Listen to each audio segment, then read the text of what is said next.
With كثير من أهل الكتاب لو يردونكم من بعد إيمانكم كفارا حسدا من عند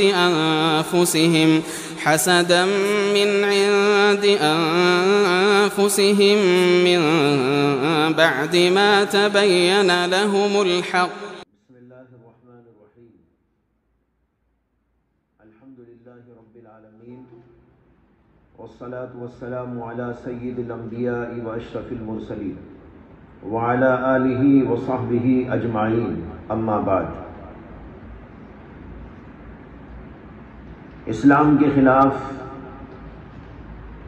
یورپی مغربی اقوام کی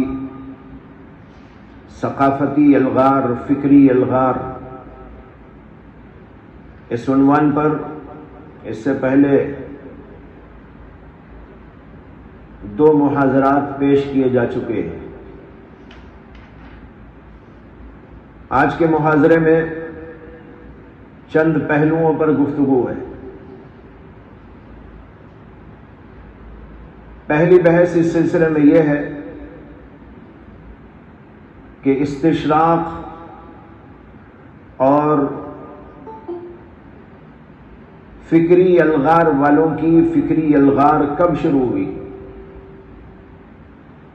اس سلسلے میں باحثین کا بڑا اختلاف ہے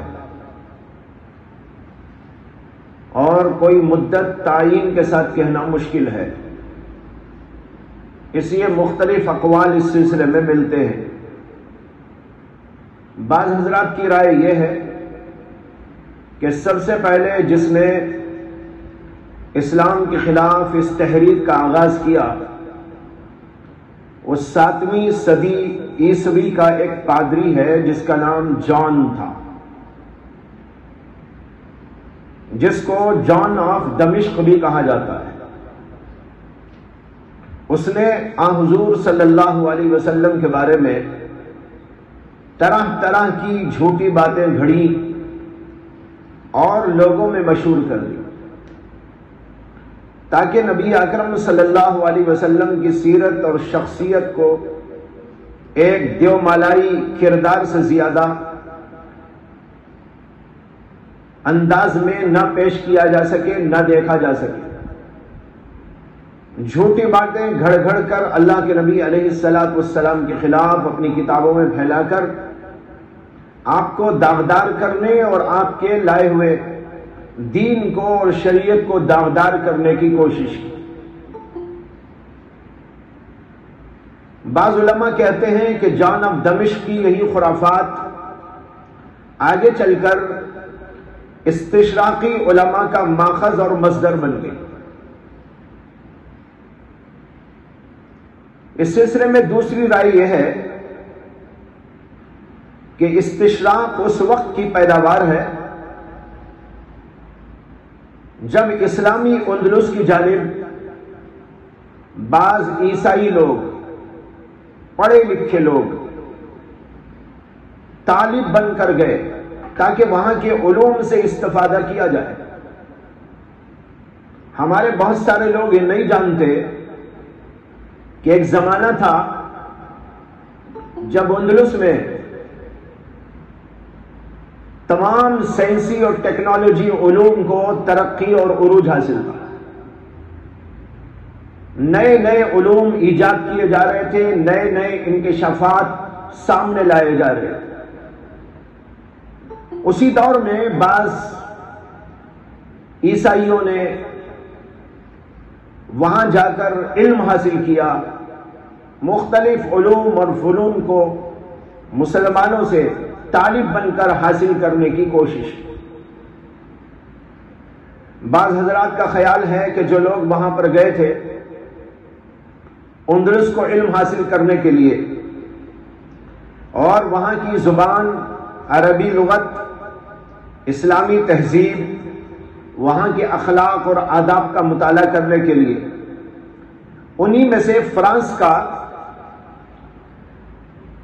بابا جربت، اور اسی کو بعض لوگ بابا جربیر کے نام سے یاد کرتے ہیں، ایک بہت بڑا پادری تھا.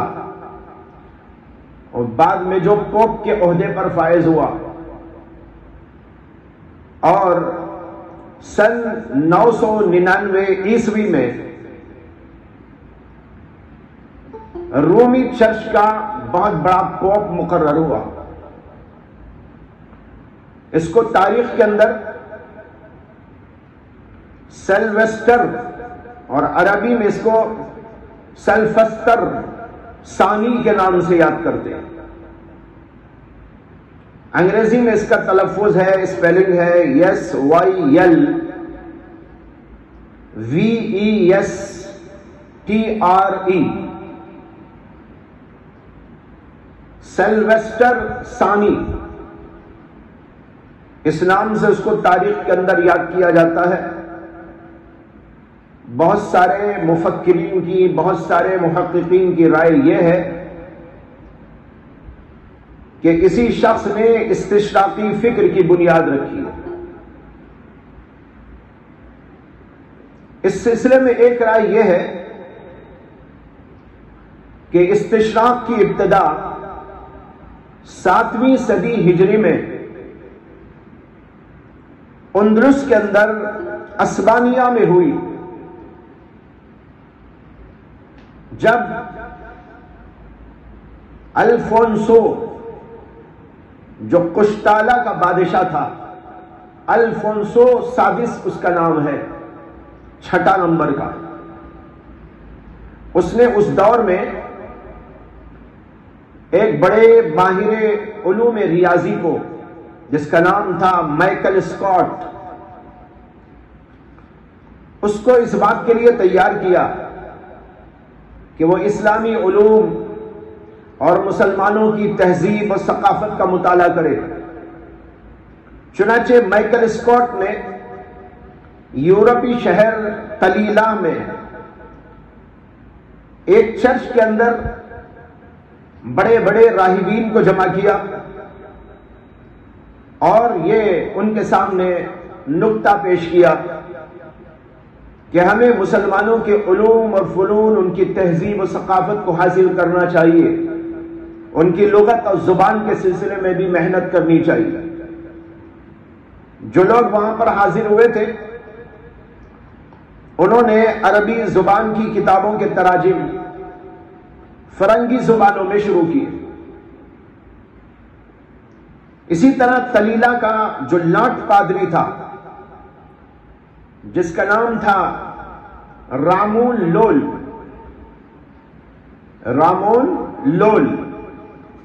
اس نے بھی عربی کتابوں کے تراجم کے سلسلے میں بڑا کام کیا،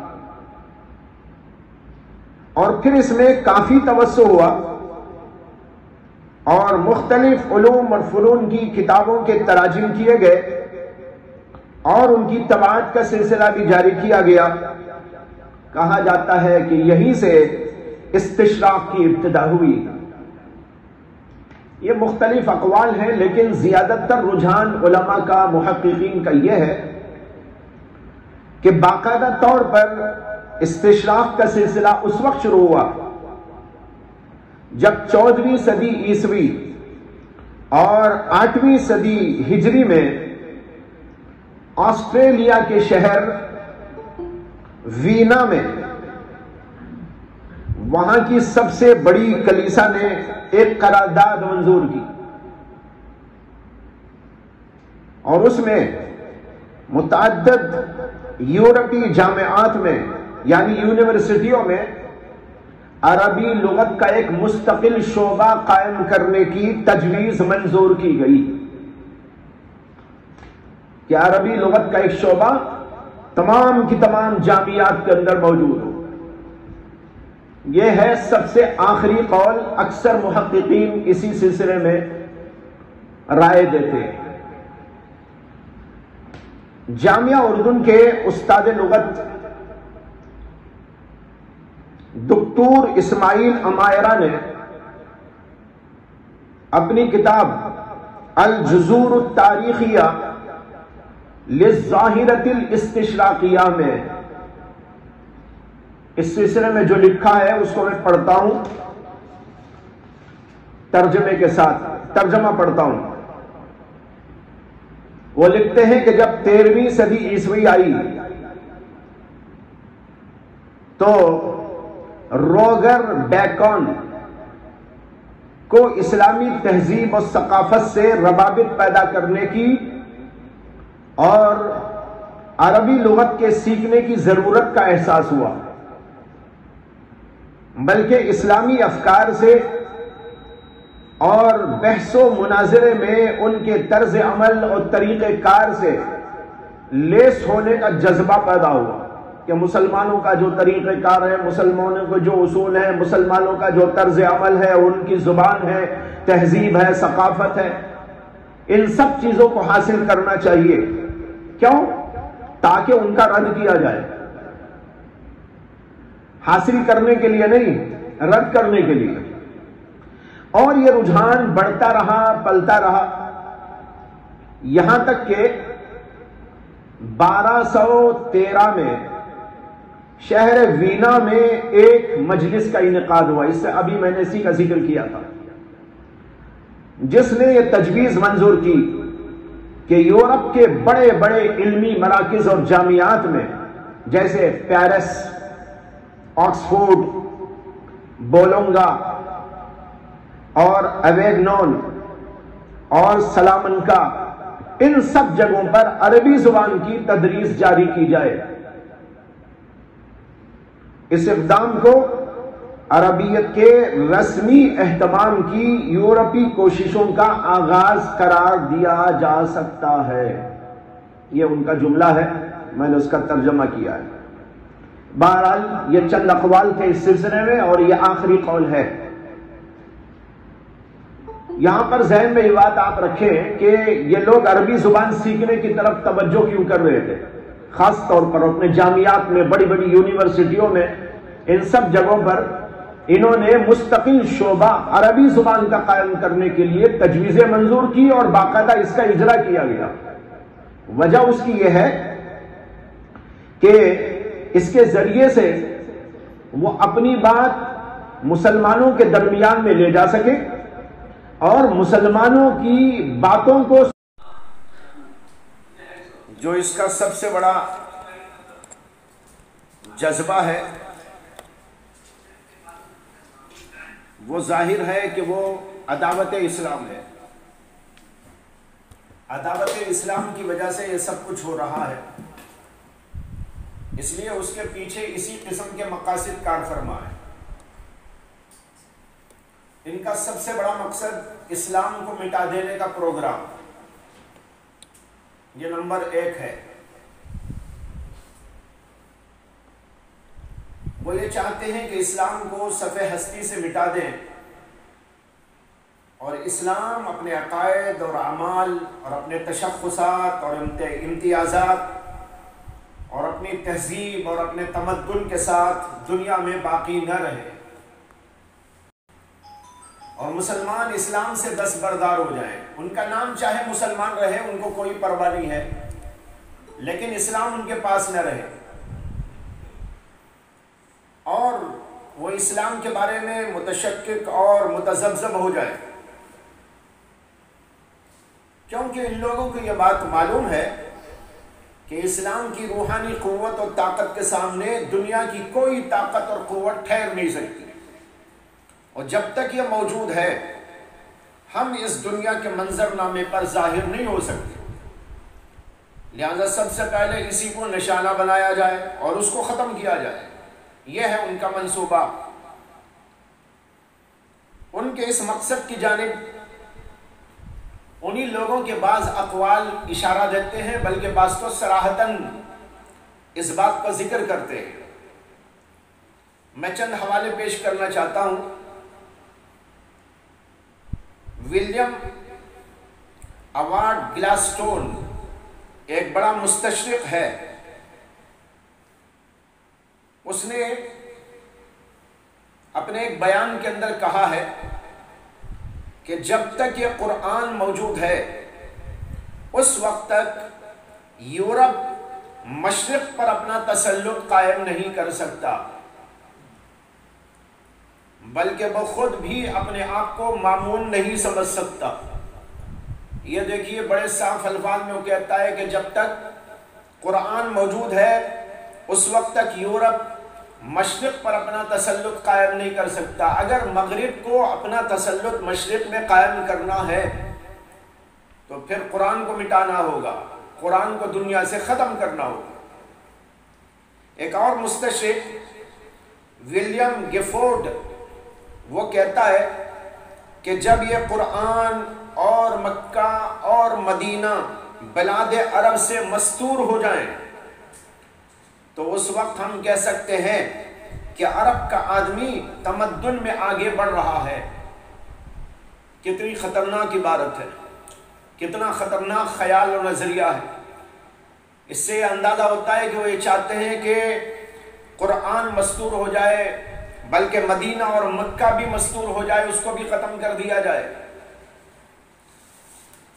ایک اور مستشرق ہے، بہت بڑا مستشرق، جس کا نام ہے لارنس براؤن.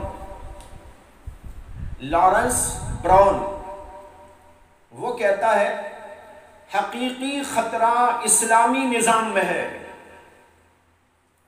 کہتا ہے کہ حقیقی خطرہ اسلامی نظام میں ہے، اور اسلام کی یہ خصوصیت ہے کہ وہ اپنے اندر ساری دنیا میں پھیلنے کی اور ساری دنیا کو اپنے سامنے جھکانے کی طاقت رکھتا ہے. یہ دیکھیو اعتراف بھی کر رہا ہے، اسلام کی خوبی کا اعتراف بھی کر رہا ہے، اور کہتا ہے کہ اسلام کی خصوصیت یہ ہے کہ وہ اپنے اندر ساری دنیا میں پھیلنے کی اور سب کو اپنے سامنے جھکانے کی طاقت و قدرت رکھتا ہے، اور اس کے اندر زندگی اور نمو موجود ہے. آگے لکھتا ہے یہی ایک دیوار یورپی استعمار کے مقابلے میں حائل ہے. یہی ایک دیوار ہے اسلام، اس کو ختم کرو. ایک برطانوی وزیر جس کا نام ہے اورمسے، اس نے اپنی ایک تقریر میں، اپنے خطاب میں، جو 9 جنوری 1938 میں ہوا ہے، اس کے اندر اس نے کہا صلیبی جنگوں نے ہمیں یہ سبق سکھایا ہے کہ امت اسلامیہ کا اتحاد ہی سب سے بڑا خطرہ ہے. امت اسلامیہ کا اتحاد ہی سب سے بڑا خطرہ ہے، جس سے ہماری حکومت کو ڈرنا چاہیے اور اس کا مقابلہ کرنا چاہیے. اور نہ صرف ہماری حکومت کو بلکہ فرانس کو بھی. اور اپنے لیے خوشی کی بات یہ ہے کہ خلافت عثمانیہ ختم ہو چکی ہے، اور میں امید کرتا ہوں کہ وہ واپس نہیں آئے گی. کتنے سخت الفاظ ہیں، اور نظریے کے اعتبار سے دیکھ لیجئے کتنے خطرناک ہیں. اور یہ خوش ہو رہے ہیں اس بات پر کہ اسلامی حکومت اور خلافت ختم ہو گئی، عثمانیہ خلافت ختم ہو گئی، اور اسلامی اتحاد کو سمجھ رہا ہے کہ وہ سب سے بڑا ان کے لیے خطرہ ہے. ان اقوال سے یہ اندازہ لگانا کوئی مشکل نہیں کہ ان لوگوں کے اہداف اور مقاصد کیا ہیں، اور وہ اسلام کے بارے میں کیا سوچتے ہیں، اور اسے کس طرح اپنے باطل مقاصد کے درمیان میں حائل خیال کرتے ہیں. اس میں کوئی شک نہیں کہ واقعی اسلام زندگی کا نام ہے، اور اس میں سارے عالم پر چھا جانے کی طاقت و قوت ہے، اور سب کو اپنے سامنے جھکانے کی قوت موجود ہے. اور یہ سب اس نے ایک زمانے میں کر دکھایا. الحمدللہ ساری دنیا نے دیکھا، اور اسی نے ان مغربی اور یورپی اقوام کو خوف زدہ کر دیا کہ کہیں یہ پھر غالب نہ آ جائے، اس لیے وہ اس کو ختم کرنے کے لیے کوششیں کرتے رہتے ہیں. دوسرا مقصد، عیسائیوں میں اسلام کے پھیلنے کو روکنا. یعنی اتنی ساری کارروائیوں کا ایک بڑا مقصد یہ ہے کہ عیسائی قوموں کے اندر اسلام داخل نہ ہو جائے. اسی اسلام کو بدنام کرو، اسلام سے لوگوں کو خوف دلاؤ، اسلام کے بارے میں الٹی سیدھی باتیں پھیلاؤ، تاکہ لوگ اسلام کو نہ پڑھیں، اسلام کے قریب ہی نہ آئیں. یہ ہے ان لوگوں کا ایک مقصد اور بڑا مقصد، کہ اسلام سے بدظن کر کے اسلام سے دور رکھیں. کیونکہ اسلام اپنی صداقت اور معقولیت کی وجہ سے اور اپنے دیگر امتیازات اور خصوصیات کی وجہ سے پھیلتا جا رہا تھا اور کسی حد پر رکتا نظر نہیں آ رہا تھا، تو ان لوگوں کو اس کی فکر شروع ہو گئی کہ کس طرح اپنے لوگوں کو اسلام میں داخل ہونے سے روکیں اور اسلام کو پھیلنے سے کیسے روکیں۔ ان لوگوں نے وہی ترکیب استعمال کی جو مشرکین مکہ نے اختیار کی تھی، اسلام کو بدنام کرو، اسلام کو مشکوک کر دو، نبی کو متہم کر دو، قرآن میں کیڑے نکالو۔ یہی کام ان لوگوں نے شروع کر دیا۔ لہذا ان لوگوں نے اسلام کو پڑھ کر تحقیق اور ریسرچ کے نام پر اسلام کو بدنام کرنے اور اپنے لوگوں میں اس کو متہم کرنے کی کوشش کی تاکہ لوگ اس کی طرف توجہ ہی نہ کریں، اور یہی سب کچھ ہوا کہ مغربی اقوام نے اسلام کے بارے میں ایسے غلط تاثرات اور اپنے خیالات جما لیے کہ آج بھی وہاں کا بہت بڑا طبقہ وہ ہے جو اسلام کے بارے میں انتہائی بدظن ہے، کیونکہ ان لوگوں نے کتابیں لکھ لکھ کر، مضامین لکھ لکھ کر، الٹی سیدھی باتیں نبی علیہ السلام کے بارے میں، قرآن کے بارے میں، اسلام کے بارے میں پھیلا کر ان لوگوں کے ذہنوں کو مسموم کر رکھا ہے۔ ان لوگوں کو دائرہ اسلام کے پھیلنے کا جو خوف تھا اس کا اندازہ ایکسفیلڈ نامی ایک شخص جو مستشرقین کا بڑا ہے، مستشرقین کا جو ہے صدر مانا گیا ہے، اس نے اپنی ایک تقریر کے اندر جو اس نے مؤتمر استعماری میں کی ہے، ایک مؤتمر انہوں نے قائم کیا تھا، ایک سیمینار منعقد کیا تھا، اس کا نام تھا مؤتمر استعماری۔ اس کے اندر اس نے تقریر کی، اس کی یہ تقریر اور اس کا خلاصہ ایک کتاب کے اندر نقل کیا گیا ہے جو اے لے چیٹیریل نامی ایک شخص نے لکھی ہے، اور اس کا نام ہے کتاب کا الغارۃ علی العالم الاسلامی۔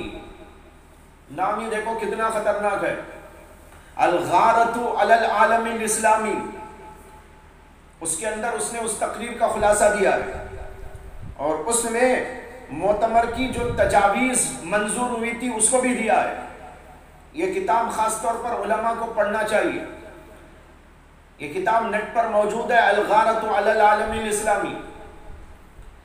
اس کے اندر لکھا ہے کہ اس نے کہا کہ اسلام کا ارتقاء اور اسلام کی ترقی ہماری سامراجیت کے لیے بڑا عظیم خطرہ بنا ہوا ہے۔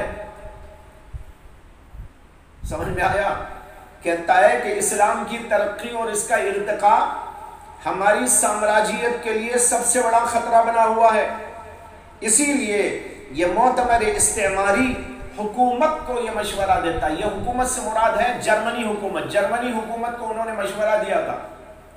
ہم حکومت کو مشورہ دیتا ہے کہ اس اسلام کے احوال پر زیادہ سے زیادہ نگرانی رکھی جائے، اور یہ مؤتمر استعماری ان لوگوں کو مشورہ دیتا ہے جن کے ہاتھ میں زمام حکومت ہے کہ وہ اسلام کے دائرے میں توسیع کے ہر کام کا مقابلہ کریں، اسلام کے پھیلاؤ میں جو بھی کام ہو رہا ہے، جیسا بھی کام ہو رہا ہے، اس میں رکاوٹ پیدا کرے، مقابلہ کرے، اور نصرانیت کے پھیلنے میں رکاوٹوں کو دور کرے۔ ایک طرف یہ کریں ہماری حکومت کے لوگ کہ اسلام کے پھیلنے کے جتنے سلسلے ہیں ان سب کو بند کریں، اس کا مقابلہ کریں، اور دوسری طرف نصرانیت اور عیسائیت کے پھیلنے میں جو رکاوٹیں ہیں ان کو دور کریں۔ یہ ہے اس کے اندر الغارۃ علی العالم الاسلامی۔ اسی طرح اس کتاب میں مؤتمر استعماری میں کی گئی ایک اور شخص کی تقریر کا خلاصہ بھی ہے، اور اس کا نام لکھا ہے استاذ اباکر۔ اس نے کہا اپنی آخری تقریر میں کہ ہم پر لازم ہے کہ ہم نئی آبادیوں میں اسلام کے پھیلنے کا مقابلہ بقدر امکان کریں، اسلام کو پھیلنے نہ دیں، اس کے اندر رکاوٹیں پیدا کریں۔ اور لکھتا ہے اس کا ایک یہی راستہ ہے، ایک ہی راستہ ہے، وہ یہ راستہ ہے کہ دین نصرانیت کے مضبوط مراکز کو پھیلا دیا جائے تاکہ اسلام پھیلنے نہ پائے۔ تو معلوم ہوا کہ ایک مقصد ان لوگوں کا یہ تھا کہ لوگوں کو اسلام سے روکیں اور اپنے لوگوں کو اسلام میں داخل نہ ہونے دیں۔ اس کے لیے جتنی رکاوٹیں پیدا کی جا سکتی ہیں ان ساری رکاوٹوں کو وہ کام میں لاتے رہے۔ نمبر 3، تیسرا مقصد، اہل اسلام کو مسیحی اور عیسائی بنانا، ان کو اسلام کے بجائے عیسائیت اور نصرانیت میں داخل کرنا، یہ ان کا ایک اور مقصد ہے، بڑا مقصد۔ لیکن یہ مقصد پہلے تھا ان کا، جب یہ تحریک شروع ہوئی تھی، فکری الغال، اس فکری الغال کے ذریعے وہ یہ چاہتے تھے کہ لوگوں کو یعنی مسلمانوں کو اور دیگر اقوام کو بھی اسلام سے ان کو ہٹائے اور ان کے مذاہب سے ان کو ہٹائے اور ہماری مسیحیت کے اندر ان کو داخل کر دے، یہ ان کا منصوبہ تھا۔ لیکن بعد میں چل کر یہ منصوبہ فیل ہو گیا، جیسے کہ آگے چل کے میں بتاؤں گا۔ اور فیل ہونے کے بعد انہوں نے اس سلسلے میں ذرا ترمیم کر دی۔ وہ کیا ترمیم ہوئی اس کو آگے ذکر کیا جائے گا۔ اب اس مقصد کے بارے میں سنیے کہ ان لوگوں کا ایک مقصد یہ تھا کہ اسلام کو کمزور کیا جائے، دوسری جانب دوسری اقوام کو اور خاص طور پر مسلمانوں کو مسیحی دین میں داخل کیا جائے۔ ان لوگوں کا نظریہ یہ ہے کہ اسلام قرون وسطیٰ میں نصرانیت کے پھیلنے میں ایک سرد سکندری بن کے کھڑا ہو گیا تھا۔ لوگ عیسائیت سے توبہ کر رہے تھے، عیسائیت سے بھاگ رہے تھے، اس کی نامعقولیت کو دیکھ کر، اس کی بے تکی باتوں کو دیکھ کر، سب سے بنیادی جو عقیدہ ہے توحید کا، وہیں پر آ کر ان کی گاڑی اٹک گئی اور آج تک اٹکی ہوئی ہے۔ یہ کہتے ہیں خدا 3 ہے، 3 ملائے تو 1 ہے، خدا 3 ہے اور 3 ملے تو 1 ہے۔ یہ ایسا بدترین عقیدہ اور ایسا نامعقول عقیدہ ہے کہ اس عقیدے کی گتھی کو آج تک کوئی بڑے سے بڑا فلسفی سلجھا نہیں سکا، تو کون ان کے پاس جاتا؟ اب انہوں نے جب یہ دیکھا کہ نصرانیت سے تو لوگ بھاگ رہے، اسلام میں داخل ہو رہے، تو انہوں نے کہا باڑ لگانا چاہیے، باڑ اسی طرح لگے گی کہ اسلام کو بدنام کرو اور اسلام سے رکاوٹیں پیدا کرو۔ یوجین روسٹو ایک شخص جو امریکہ میں معاون وزیر خارجہ کے عہدے پر رہ چکا ہے، بڑا عہدہ ہے، اس نے اس سلسلے میں ایک بیان میں کہا ہے، کہتا ہے کہ ہمیں یہ سمجھ لینا ضروری ہے کہ عربی اقوام اور ہمارے درمیان جو نزاعات قائم ہیں ان کی نوعیت عام اختلافات کی نہیں ہے۔ وہ کہتا ہے کہ ان کی نوعیت عام اختلافات کی نہیں ہے، بلکہ یہ جنگ اسلامی تہذیب اور مسیحی تہذیب کے درمیان میں ہے۔ دیکھ رہے آپ کیا جملہ ہے؟ وہ کہتا ہے کہ ہماری یہ جنگ اسلام کے ساتھ جو ہو رہی ہے تہذیبی جنگ ہے، ان کی تہذیب کو ختم کرنا، ہماری تہذیب کو آگے بڑھانا، یہ اس کا مقصد ہے۔ تو کہتا ہے کہ عام جنگوں کی طرح جنگ نہیں، بلکہ یہ تو اسلامی تہذیب اور مسیحی تہذیب کے درمیان میں جنگ قائم ہے، اور یہ لڑائی مسیحیت اور اسلام کے درمیان میں قرون وسطیٰ سے برابر چلی آ رہی ہے اور بڑی گرم چلی آ رہی ہے اور مختلف شکلوں میں آج تک جاری ہے۔ کہتا ہے کہ 1.5 صدی کا عرصہ ہوا۔ میں آپ لوگوں سے گزارش کرتا ہوں کہ اس عبارت کو خاص طور پر آپ لوگ توجہ دیں، اور یہ عبارت میں نقل کر رہا ہوں ایک عربی کتاب کے حوالے سے جس کا نام ہے العمل التنصیری فی العالم الاسلام فی العالم العربی۔ العمل التنصیری، تنصیری مانے نصرانیت قائم کرنا، نصرانی بنانا۔ العمل التنصیری فی العالم العربی، عربی ممالک میں، عربی عالم کے اندر لوگوں کو عیسائی بنانے کی تحریک، اس کے اندر یہ نقل کیا گیا ہے۔ وہ آگے جو کہہ رہا ہے بہت ہی قابل غور بات ہے، توجہ کی بات ہے۔ کہتا ہے کہ 1.5 صدی کا عرصہ ہوا کہ اسلام مغرب کی طاقت کے سامنے زیر ہو چکا ہے. اللہ اکبر. مغرب کی طاقت کے سامنے اسلام زیر ہو چکا ہے، اور اسلامی اور علوم و فنون کا سرمایہ مسیحی سرمایہ کے سامنے سر تسلیم خم کر گیا ہے. لا حول ولا قوت الا باللہ. ایسا تو نہیں ہے، لیکن پھر بھی یہ جملہ ہمارے لیے آپ کے لیے جھنجھوڑنے والا ہے کہ ہم کہاں سو رہے تھے، ہم کون سے کنارے میں بیٹھے تھے، ہم کون سے جو ہے ایک غار میں جا کے سو گئے تھے کہ یہ سب کچھ ہوا. وہ کہتا 1.5 صدی کا عرصہ ہوا کہ اسلام زیر ہو چکا ہے. اور پھر اس کے بعد یہ کہتا ہے کہ تاریخی احوال اس بات کا یقین دلاتے ہیں کہ مغرب ہی اور خاص طور پر امریکہ جو مغربی تہذیب کا علم بردار ہے، وہی اسلام کا مقابلہ آگے بھی کرتا رہے گا. اس سے آپ لوگ اندازہ کر سکتے ہیں کہ ان کے نظریات کیا ہیں، خیالات کیا ہیں، اور کس طریقے پر یہ مسلمانوں پر حاوی ہونا چاہتے ہیں، مسلمانوں کو زیر کرنا چاہتے ہیں، اسلام کو زیر کرنا چاہتے ہیں، اور اس کے ساتھ مسلمانوں کو اس کے اندر داخل کرنے کی کوشش چاہتے ہیں. ایک مستشرق جس کا نام ہے ہانوتو، جو 9ویں صدی عیسوی کے آخر میں فرانسیسی وزارت کا مشیر سیاسی رہا ہے، فرانسیسی وزارت کا وزیر رہا، وزیر کا جو ہے ایک مشیر رہا ہے. وہ کہتا ہے صلیبی جنگوں کے مقاصد قدیم زمانے سے بیت المقدس کو وحشی مسلمانوں سے واپس لینے میں محصور رہے ہیں. مسلمانوں کہہ رہا وحشی مسلمان، ان وحشی مسلمانوں سے بیت المقدس کو لینے کے سلسلے میں ہماری جنگیں چلتی آ رہی ہیں، لیکن اسلام کا جھنڈا انسانیت کے گود میں برابر پھیلتا جا رہا ہے. ڈر ہو رہا اسے، اسلام کیسا پھیل رہا ہے؟ کہتا ہے کہ اسلام کا جھنڈا انسانیت کے گود پر برابر پھیلتا ہوا جا رہا ہے، اور مسیحی مغرب کو بے چین اور پریشان کر رہا ہے. اس لیے ضروری ہے کہ ہم وحدت اسلامی میں پوشیدہ خطرے کو دور کرنے کے لیے مسلمانوں کو یورپی تہذیب میں منتقل کریں. دیکھ رہے ہیں آپ، یعنی اگر یوں ہی چھوڑ دیں گے ان کو تو اسلام پھیلتا چلا جائے گا. اب کرنا یہ ہے کہ مسلمانوں کو اس میں منتقل کرنا ہے، مغربی تہذیب میں، یورپی تہذیب میں ان کو غرق کر دینا.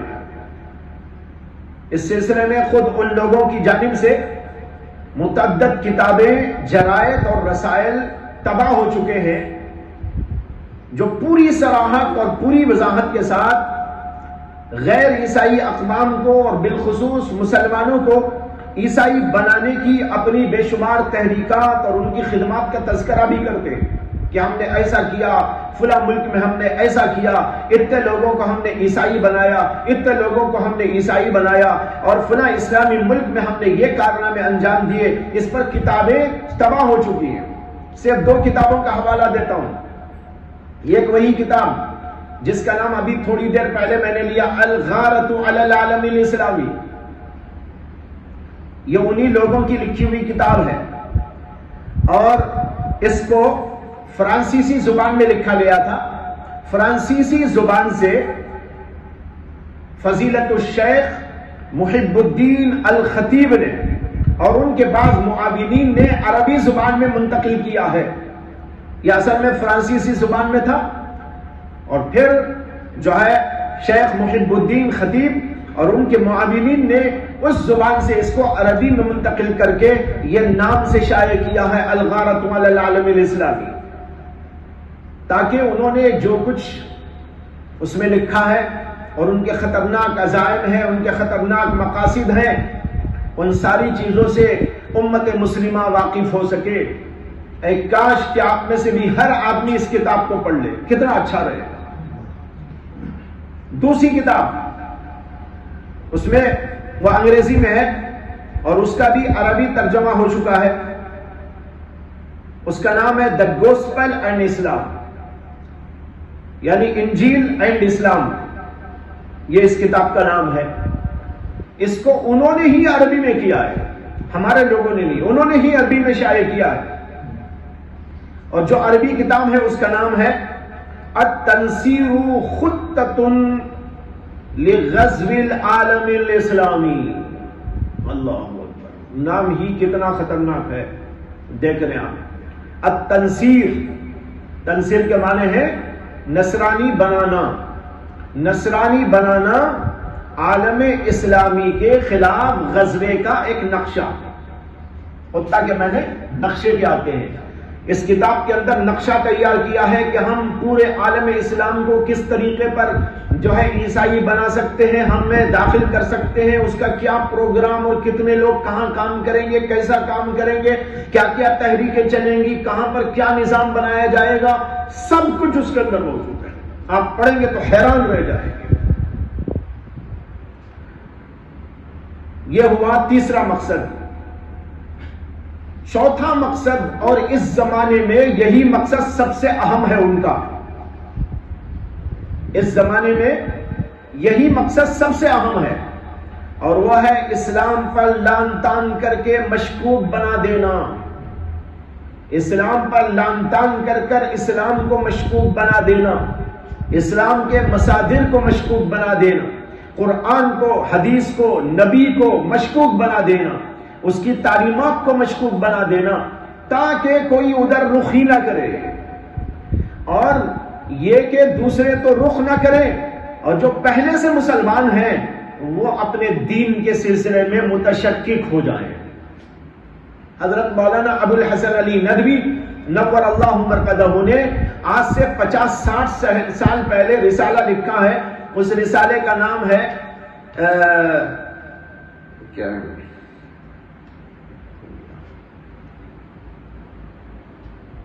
اچانک ذہن سے نکل گیا، جس کا ترجمہ کیا گیا ہے نئے طوفان کے نام سے. نیا طوفان، ردۃ لا ابا بکر لہا، ردۃ لا ابا بکر لہا. ایسا ارتداد پھیلا ہے جس کو ختم کرنے کوئی ابو بکر موجود نہیں ہے. یہ ارتداد حضرت نے اس زمانے میں 60 سال پہلے تقریباً وہ کتاب لکھی ہے. چھوٹا سا رسالہ ہے، اس کے اندر آپ اس کو پڑھ سکتے ہیں. کیا نتیجہ ہوا ان لوگوں کی، ان تحریکوں کا؟ یہی نتیجہ ہوا کہ مسلمان باقی نہ رہے. پڑھا لکھا طبقہ، خاص طور پر جو انگریزی تعلیم یافتہ ہے، کالجوں کا پروردہ ہے، یونیورسٹیوں کے اندر پڑھتا ہے، بڑی بڑی ڈگریاں حاصل کرنا چاہتا ہے، اور اس کے لیے یورپ کی یونیورسٹیوں کو بڑے فخر کے ساتھ میں جاتا ہے. آکسفورڈ یونیورسٹی میں جا کے تعلیم حاصل کرنے کو فخر کا باعث سمجھتا ہے، اور مختلف ایسے بڑے بڑے اداروں، جامعات کے اندر پڑھ کر وہاں کی جو ہے فاضل ہونے کی ڈگری لینے کو اپنے لیے کمال سمجھتا ہے. بلکہ اپنے لیے تو یہ سمجھتا ہے کہ بس میری تو معراج ہے. وہاں سب جگہ یہی ہو رہا ہے. چنانچہ شیخ مصطفیٰ السبائی نے اپنی کتاب الاستشراق میں، ان کے نام پورا یاد نہیں مجھے، الاستشراق اور اس کے ساتھ کچھ اور ہے، الاستشراق والمشرقون، مستشرقون، یہ نام ہے ان کی کتاب کا.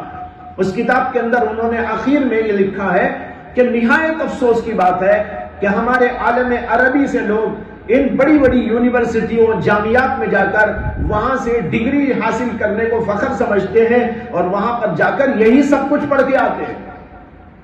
اور انہوں نے اس کے اندر ایک واقعہ لکھا ہے اپنے کسی جانکار کا، کہ انہوں نے ان کو سنایا کہ جب وہ باہر گئے تھے تعلیم حاصل کرنے کے لیے، غالباً امریکہ، اور وہاں کی یونیورسٹی سے انہوں نے جو ہے کچھ خاص ایک سلسلے میں ڈگری لینی چاہیے، تو اس کے لیے ان کو ایک مقالہ تیار کرنا تھا. تو اس مقالے میں انہوں نے جو عنوان اپنے لیے تجویز کیا تھا وہ تھا مستشرقین کے غلط نظریات کی، یا مستشرقین کے نظریات کا جائزہ. مستشرقین کے نظریات کا جائزہ. اور انہوں نے کسی ایک دو آدمیوں کا نام بھی اس میں ذکر کیا تھا، ان لوگوں کے اسلام کے بارے میں نظریات کا جائزہ. اس پر انہوں نے مقالہ لکھ کر وہاں سے ڈگری حاصل کرنی چاہیے. وہ کہتے ہیں کہ جب انہوں نے اس کے لیے درخواست پیش کی کہ اس عنوان پر میں ڈگری حاصل کرنے مقالہ تیار کرنا چاہتا ہوں، انہوں نے صاف کہہ دیا، اس کے اندر لکھتے ہیں اس عنوان پر اگر آپ لکھتے ہیں تو یہاں منظور نہیں، آپ کو داخلہ نہیں ملے گا. صاف انہوں نے کہہ دیا. پھر انہوں نے دوسری کسی اور جگہ جا کر وہاں پڑھنا چاہا, وہاں بھی انکار کر دیا. تیسری جگہ گئے, پھر کہیں جا کر انہوں نے کوئی ڈگری پاس کی. یہ واقعہ شیخ مصطفیٰ السبائی نے اپنی کتاب کے اندر درج کیا ہے. تو بھائی ان لوگوں کا یہ ہے سب سے خطرناک, اور اس زمانے کے اندر یہی سب سے بڑا ان کا منصوبہ ہے, مسلمانوں کو عیسائی بناؤ. اس سے تو وہ ناکام ہو چکے. یہ تھا ایک زمانے میں نظریہ, جیسے میں نے پہلے بھی کہا, لیکن اب ان کا نظریہ بدل گیا. اس سلسلے میں میرے پاس کچھ مواد موجود ہے, وہ آپ کو میں پیش کر رہا ہوں.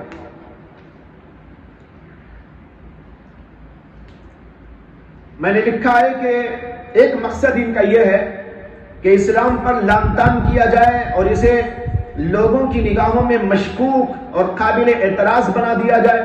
لہذا کبھی قرآن پر تو کبھی احادیث پر اور کبھی خود ذات رسول پر حملہ کرتے ہیں اور ان کو مشکوک بنانے کی کوشش کرتے رہتے ہیں, اور اس کے لیے جھوٹ, افتراء, تزویر, تلمی, ملمہ سازی, ان سارے جھوٹے وسائل سے بھی کام لیتے رہتے ہیں.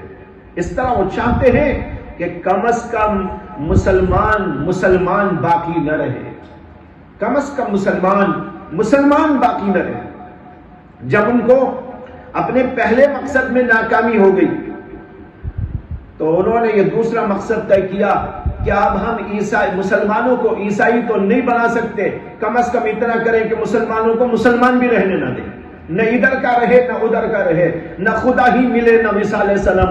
یہ صورتحال ان کے اوپر صادق آ جائے.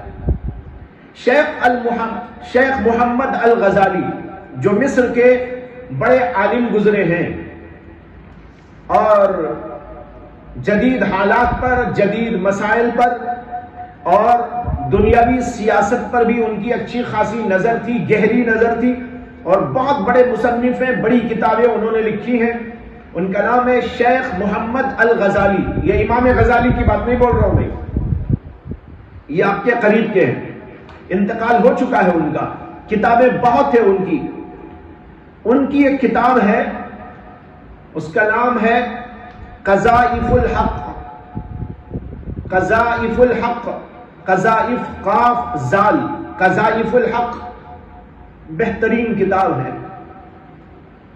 اس کتاب میں انہوں نے پوپ شنوڈا سالس, بڑا پوپ گزرا ہے, پوپ شنوڈا سالس, انگریزی میں اس کے اسپیلنگ ہے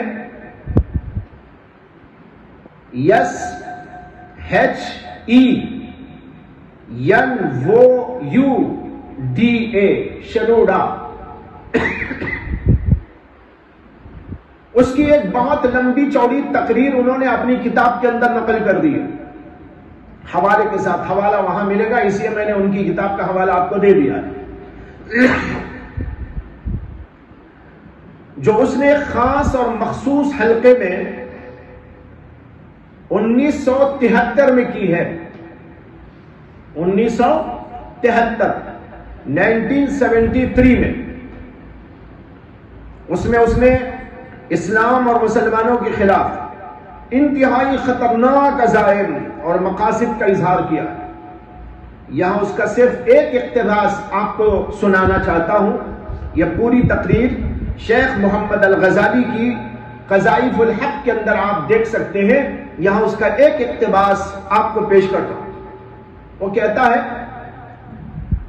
موجودہ مشنری کی جد و جہد,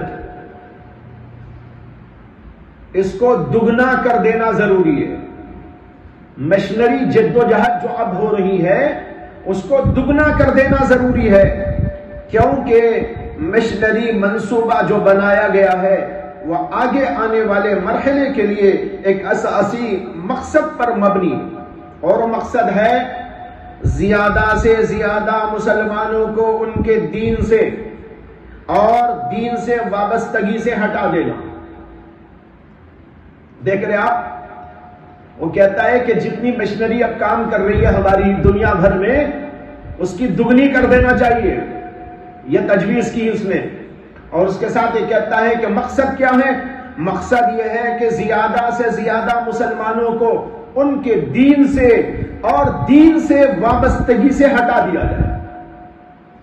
اور آگے کا جملہ ہے، اگرچہ یہ ضروری نہیں کہ وہ مسیحیت کو قبول کر لیں، کیونکہ ہدف تو ان لوگوں کے دلوں میں دین کے بارے میں، اسلام کے بارے میں شک پیدا کر دینا ہے۔ ہمارا یہ مقصد نہیں ہے کہ وہ ان کو مسیحیت میں داخل کر دے۔ ہمارا مقصد یہ ہے، ہمارا بنیادی مقصد یہ ہے کہ مسلمانوں کے دلوں میں شک و شبے کے کیڑے پیدا کر دیے جائیں، اور ان میں سے جم غفیر کو، یہ دیکھو کتنی خطرناک بات ہے، کہتا ہے اور ان میں سے یعنی مسلمانوں میں سے جم غفیر کو ان کی کتاب قرآن مجید اور ان کے نبی محمد کی صداقت کے بارے میں شک و شبے میں ڈال دیا جائے۔ لا حول ولا قوت الا باللہ، یہ ہے ان کا مقصد۔ اسی لیے قرآن میں شک پیدا کرنے اور قرآن کو باطل ثابت کرنے اور محمد کی تکذیب کے لیے ہر طریقے سے کام لینے اور تمام ممکنہ وسائل کے استعمال کرنے کی ضرورت ہے۔ یہ ہے اس کی تقریر۔ دوبارہ پڑھتا ہوں، کہتا ہے کہ مسلمانوں میں سے ایک جم غفیر کو ان کی کتاب قرآن اور ان کے نبی محمد کی صداقت کے بارے میں شک و شبے میں ڈال دینا ہے، اور اسی لیے قرآن میں شک پیدا کرنے اور قرآن کو باطل ثابت کرنے اور محمد کے جھوٹا قرار دینے کے لیے ہر طریقے سے کام لینے اور ممکنہ تمام وسائل کو استعمال کرنے کی ضرورت ہے۔ یہ ہے اس کی تقریر، جس سے اندازہ کر سکتے ہیں کہ ان کا مقصد ہے کہ مسلمانوں کو مسلمان رہنے نہ دیا جائے۔ چنانچہ بہت سارے مسلمان پڑھے لکھے ذہنی مرتد ہو چکے ہیں، ذہنی اعتبار سے ان کا ذہن مرتد ہو چکا ہے، یعنی اسلام کے بارے میں ان کو اس کی سچائی و صداقت پر وہ یقین نہیں ہے جو ہونا چاہیے۔ ایک اور مستشرق جس کا نام اوپر بھی میں نے لیا تھا، ہانوتو، جو 9ویں صدی عیسوی کے آخر میں فرانسیسی استعمارات کی وزارت میں مشیر رہا ہے، وہ کہتا ہے سب سے بہتر طریقہ اسلامی ممالک پر یورپی حکومت اور تسلط کے قائم رکھنے کا یہ ہے کہ دین اسلام کی صورت کو بگاڑا جائے، دین اسلام کی صورت کو بگاڑا جائے اور مذہبی اختلافات کو اور آپسی قومی ملی اور علاقائی تناقضات کو لوگوں کے سامنے لایا جائے۔ یعنی مسلمانوں میں یہ لڑائیاں ہیں، ان کے اندر شیعہ ہیں، ان کے اندر فلاں ہیں، ان کے اندر حنفی ہیں، ان کے اندر شافعی ہیں، ان کے اندر فلاں ہیں، یہ اختلافات کو لوگوں کے سامنے لایا جائے اور اس کی تصویر خود ان کے ماننے والوں کے دلوں میں بگاڑ کر پیش کی جائے۔ یہ ہے ان کا مقصد۔ اسی کے ساتھ ساتھ مبادئ اسلام کی ایسی تشریح کی جائے، یعنی عقائد کی ایسی تشریح کی جائے جس سے ان کے اندر بگاڑ پیدا ہو اور اس کی وجہ سے ان کی اصلی حیثیت سے وہ ہٹ جائے، اور ان کے مقابلے میں مغربی اقدار اور مغربی سیاسی نظام اور یورپی اقوام کے انفرادی طرز عمل کی عظمت کو اجاگر کیا جائے۔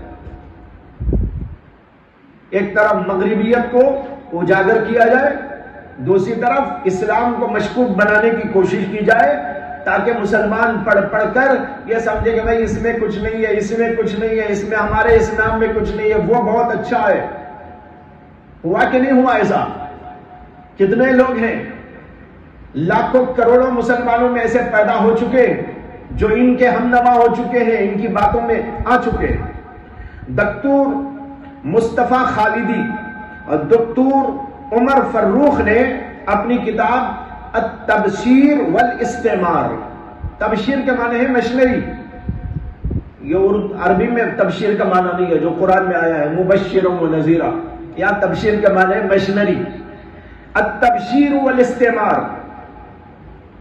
اس کے اندر انہوں نے لکھا ہے ان لوگوں کی ایک کتاب کے حوالے سے جس کا نام ہے اسلام اینڈ میشن، اس کے حوالے سے لکھتے ہیں کہ انہوں نے کہا عیسائی مبلغین کو اعتراف ہے کہ عیسائیت کی رسمی تبلیغ اور مسلمانوں کو عیسائیت کے صفوں میں کھینچ لانے کی محنت تو ناکام ہو چکی ہے۔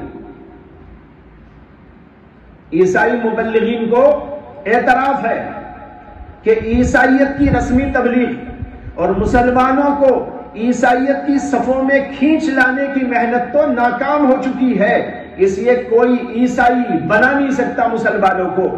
لہذا ان مبلغین نے اسی پر اب قناعت کر لی ہے کہ ان کا کام کم از کم اس پر محدود ہو جائے کہ مسلمانوں کے عقائد میں تزلزل پیدا کر دیا جائے۔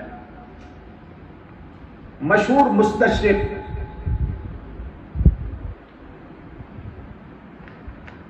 زویمر ایک بہت بڑا مستشرق گزرا ہے، بڑا خطرناک قسم کا، بڑا مصنف بھی ہے، اور عیسائی مبلغین کا یہ صدر رہ چکا ہے اپنے زمانے میں۔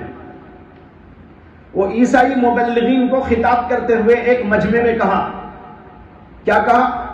مسیحی ممالک کی جانب سے تم لوگوں کو مسلم ممالک میں جس تبلیغی مہم کا نمائندہ بنا کر بھیجا جا رہا ہے، اس کا مقصد مسلمانوں کو مسیحیت میں داخل کرنا نہیں ہے۔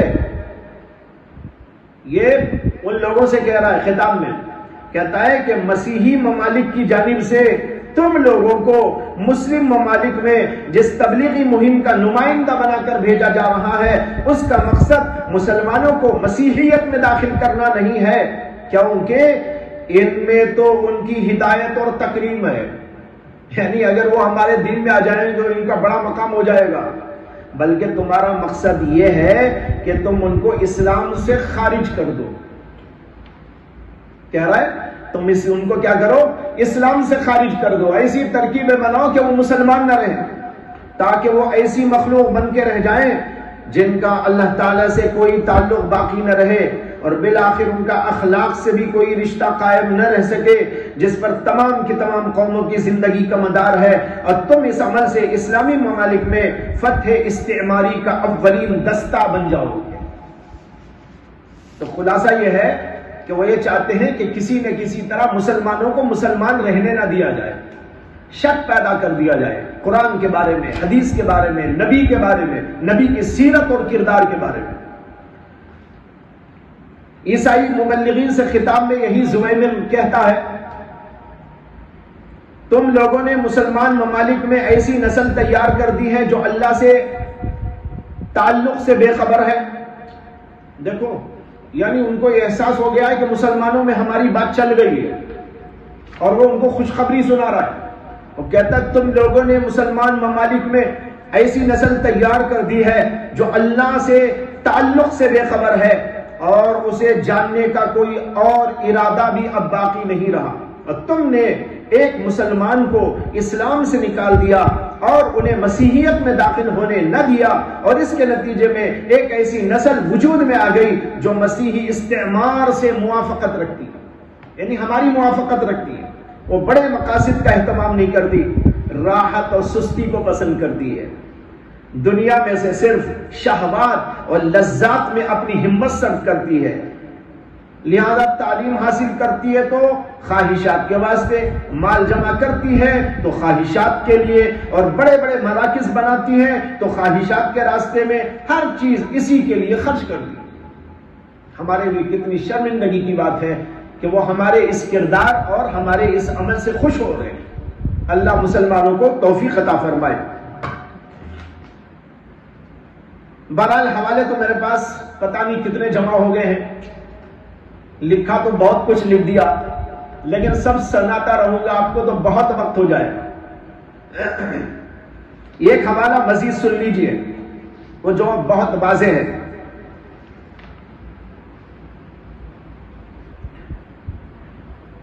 سن 1927 میں فلسطین کے شہر القدس میں منعقد ایک تنصیری معتمر تنصیری، یعنی ایک معتبر قائم کیا گیا تھا عیسائی بنانے کے لیے، جس میں 40 مغربی ممالک کے نمائندوں نے شرکت کی۔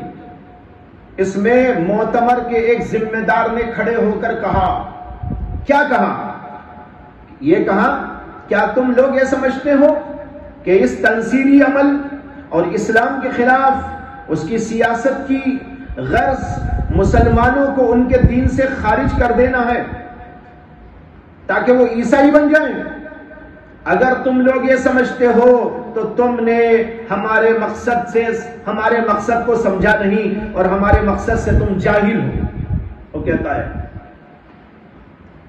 تاریخ نے بہت پہلے ثابت کر دیا ہے کہ مسلمان کو نصرانی بنا دینا ناممکن ہے۔ کہتا ہے تاریخ نے بہت پہلے یہ ثابت کر دیا ہے کہ مسلمان کو نصرانی بنانا ناممکن ہے، اور تجربوں نے ہمیں اور نصرانی سیاست کے ارباب کو اس کا محال ہونا بتا دیا ہے۔ چلو یہ بھی بہت بڑی غنیمت بات ہے کہ ان کو یہ احساس ہو گیا کسی مسلمان کو عیسائی بنانا آسان کام نہیں ہے بلکہ محال ہے۔ آگے کہتا ہے بلکہ ہمارا ہدف جس کی طرف ہم نشان لگاتے ہیں وہ ہے فقط مسلمانوں کو اسلام سے نکال دینا۔ عیسائی نہ بنے وہ تو بنا بھی نہیں سکتے ہم ان کو، لیکن کم سے کم ہمارا کام یہ ہے کہ مسلمان کو مسلمان باقی رہنے نہ دیا جائے۔ مستشرقین کی ان چیرہ دستیوں اور اسلام کے خلاف سازشوں کا تذکرہ کرتے ہوئے مفکر اسلام حضرت مولانا ابو الحسن علی ندوی نور اللہ مرقدہ وہ لکھ رہے ہیں، ان کی ایک عبارت سناتا ہوں۔ حضرت نے لکھا ہے کہ ان مستشرقین نے ایک طرف اسلام کے دینی افکار و اقدار کی تحقیر کا کام کیا، اسلام کے دینی افکار و اقدار کی تحقیر کا کام کیا، اور مسیحی مغرب کے افکار و اقدار کی عظمت ثابت کی، اور اسلامی تعلیمات اور اصول کی ایسی تشریح پیش کی کہ اس سے اسلامی اقدار کی کمزوری ثابت ہو، اور ایک تعلیم یافتہ مسلمان کا رابطہ اسلام سے کمزور پڑ جائے اور وہ اسلام کے بارے میں متشکک ہو جائے، کم سے کم یہ سمجھنے پر مجبور ہو جائے کہ اسلام موجودہ زندگی کے مزاج کے ساتھ چل نہیں سکتا، موجودہ زندگی کے ساتھ اسلام چل نہیں سکتا، اور اس زمانے کی ضروریات اور اس کے تقاضوں کو پورا کرنے سے اسلام عاجز آ گیا ہے۔ آگے لکھتے ہیں ایک طرف انہوں نے بدلتی ہوئی زندگی، تغیر پذیر اور ترقی یافتہ زمانے کا نام لے کر خدا کے آخری اور ابدی دین اور قانون پر عمل کرنے کو روایت پرستی، رجعت پرستی، قدامت پرستی، دقیانوسیت کا جو ہے مترادف قرار دیا، اور دوسری طرف اس کے بالکل برعکس انہوں نے قدیم ترین تہذیبوں اور زبانوں کے احیاء کی دعوت دی، جو اپنی زندگی کی صلاحیت اور ہر طرح کی افادیت کھو کر ماضی کے ملبے کے نیچے سینکڑوں اور ہزاروں برس پہلے سے مدفون ہو چکے ہیں، اس کو تو اجاگر کر رہے ہیں اور اسلام کو دفن کرنے کی کوشش، اور جن کے احیاء کا مقصد مسلم معاشرے میں انتشار پیدا کرنا، اسلامی وحدت کو پارا پارا کرنا، اسلامی تہذیب اور عربی زبان کو نقصان پہنچانے اور جاہلیت قدیمہ کو زندہ کرنے کے سوا اور کوئی مقصد ان کا نہیں ہے۔ یہ حضرت کی عبارت ہے، یہ میں نے آپ کے سامنے ذکر کیا ہے چوتھا مقصد، اور آج کل اسی مقصد کو زیادہ وہ لوگ اچھالتے ہیں اور اسی مقصد کے تحت کام کرتے ہیں کہ مسلمان کو مسلمان رہنے نہ دیا جائے۔